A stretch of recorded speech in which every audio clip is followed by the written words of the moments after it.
Founded in 1860, the Marsden Building Society has gone from strength to strength with 7 local branches and over 80 local employees. I'm off to meet Chief Executive Neil Shoesmith.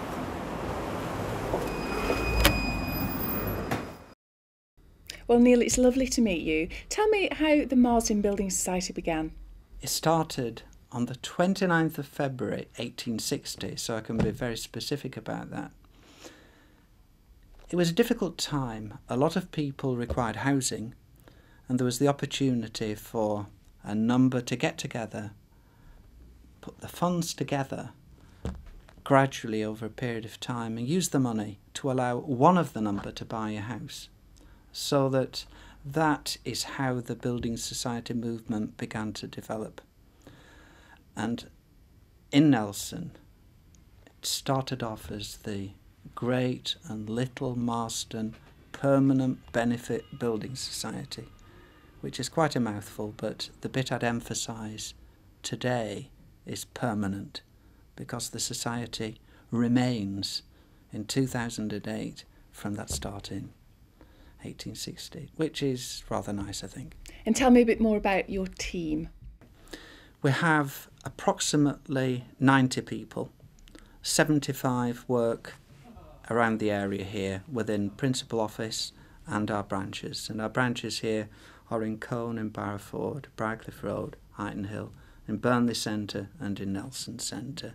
So that is the emphasis locally, which then moves around the northwest to Kendal in the north, St Anne's in the west and Colne in the east.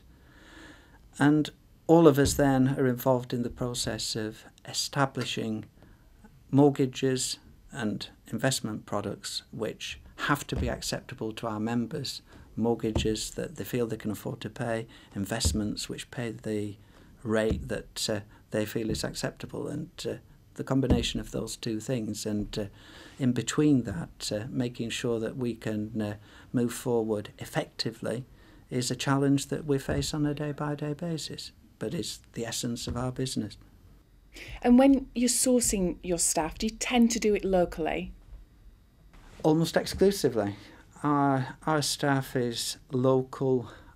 It has very few influences from outside the region, so the advantage of that is that the people that we employ know the locality, have friends in the locality, are members of local organisations, have local interests, and it helps this organisation establish itself within the community. What do you think the advantages are of actually having a business based in Pendle? The advantage certainly is the countryside around. Working in a town sometimes has its disadvantages, but the escape to the countryside in an evening is wonderful. And the countryside around Pendle is unsurpassed, I think. Pendle Hill and the environment is tremendous. And I get great pleasure from riding my bicycle around it, which I do quite regularly, and is something that helps me relax at the end of a day, and it's certainly a benefit, I'm sure, for many, many people, and the people as well. I know my colleagues at the office enjoy walking up Pendle Hill, and that's something else that is a tremendous relaxation at the end of a working day.